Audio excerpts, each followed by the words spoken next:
नमस्कार, मैं आपके साथ विभा उपाध्याय और आप देख रहे हैं न्यूज़ 18 बिहार झारखंड का डिजिटल प्लेटफॉर्म। लोकसभा का नियम 72, ये नियम क्या है और इसकी आज चर्चा क्यों हो रही है, इसे लेकर ये जानकारी वीडियो के जरिए आप तक हम पहुंचा रहे हैं।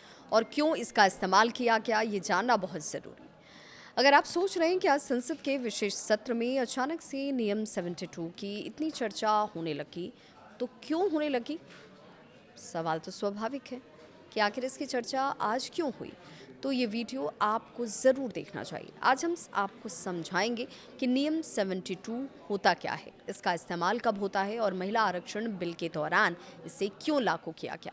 सबसे पहले नियम 72 क्या है ये जान लीजिए। तो लोकसभा के नियम 72 को कहा जाता है procedure when introduction of bill opposed. सीधी भाषा में समझें तो जब कोई सांसद किसी बिल को पेश करने का विरोध करता है तब ये चीज़ें लागू हो जाती हैं। नियम 72 के तहत आ जाता है। तब क्या प्रक्रिया अपनाई जाएगी, यही नियम 72 जो है तय करता है। इस नियम के तहत बिल पेश करने वाला अपना पक्ष रखता है, विरोध करने वाला भी संक्षिप्त आपत्ति इस पे दर्ज करता है और फिर लंबी बहस के सीधे की ज़रूरत नहीं होती। लंबी बहस के बिना सीधे वोटिंग हो सकती है। मतलब बहस नहीं, सिर्फ पेश करने देना या फिर नहीं देना, इस पर फैसला होता है। अब सवाल ये है कि आज इसका इस्तेमाल क्यों हुआ। तो 16 अप्रैल 2026 के विशेष सत्र में जैसे ही महिला आरक्षण से जुड़े हुए संशोधन बिल को पेश किया गया, विपक्ष ने इसका जोरदार विरोध शुरू कर दिया। माहौल हंगामे वाला बन गया। ऐसी परिस्थिति में बिल अटक सकता था, फंस सकता था और तभी स्पीकर ने कहा कि आप नियम 72 के तहत ही आपत्ति अपनी रखें। यानी बहस लंबी नहीं होगी, सिर्फ संक्षिप्त तरीके से आप अपनी आपत्ति को और जाहिर कर सकते हैं और फिर उसके बाद हो जाएगी वोटिंग।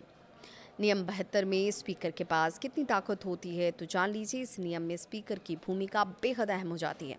वे ही तय करते हैं कि विरोध कितना वैध है और कितनी चर्चा की इस पर ज़रूरत है और कब सीधे तौर पर वोटिंग करानी चाहिए। अगर मामला सिर्फ प्रक्रिया का है तो तुरंत वोटिंग, अगर बड़ा संवैधानिक मुद्दा है तो फिर चर्चा की अनुमति भी दी जा सकती है। विपक्ष ने इस पर आखिर आपत्ति क्यों उठाई और विपक्ष की आपत्ति क्या है ये भी जान लीजिए। तो विपक्ष का कहना था कि सरकार के संशोधन पुराने प्रावधानों को कमज़ोर कर सकते हैं, खासकर परिसीमन यानी कि डीलिमिटेशंस को लेकर विपक्ष की चिंता सामने आई। उसकी चिंता इसी बात को लेकर थी। सीटें बढ़ाने के पीछे राजनीतिक मकसद हो सकता है, ये चिंता का विषय था। लेकिन इस बात को समझना ज़रूरी है कि नियम 72 में सिर्फ तकनीकी आपत्ति की इजाज़त होती है। पूरे बिल पर बहस इस पर नहीं हो सकती है। सरकार ने क्या किया है वो जान लीजिए। तो सरकार ने एक रणनीति अपनाई। जैसे ही विरोध शुरू हुआ, ये बिल उसमें अटक सकता था, फंस सकता था, उलझ सकता था। तो सरकार की तरफ से जो रणनीति थी वो रणनीति ये थी कि नियम 72 को लागू करवा दिया जाए। बहस उसकी वजह से सीमित हो गई, प्रक्रिया आगे बढ़ गई। यानी नियमों की समझ, राजनीतिक बढ़त। अगर आपको नियमों की समझ है तो आप राजनीतिक बढ़त ऐसे ही ले लेते हैं। क्या ये लोकतंत्र को कमज़ोर करता है? लोगों के जहन में ये भी सवाल उठेगा।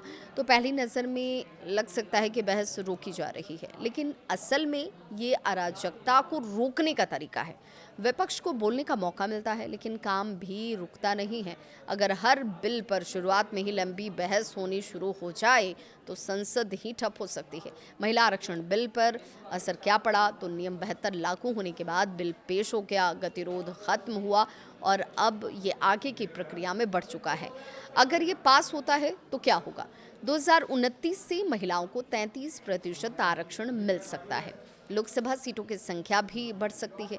नियम 72 छोटा सा नियम ज़रूर है, लेकिन सही समय पर इस्तेमाल इसका हो जाए तो पूरी राजनीतिक दिशा को ही बदल सकता है। अगर आपको ऐसे ही आसान और गहराई वाले एक्सप्लेनर पसंद हैं तो चैनल को ज़रूर सब्सक्राइब करें और लाइक करें और इसे शेयर करें।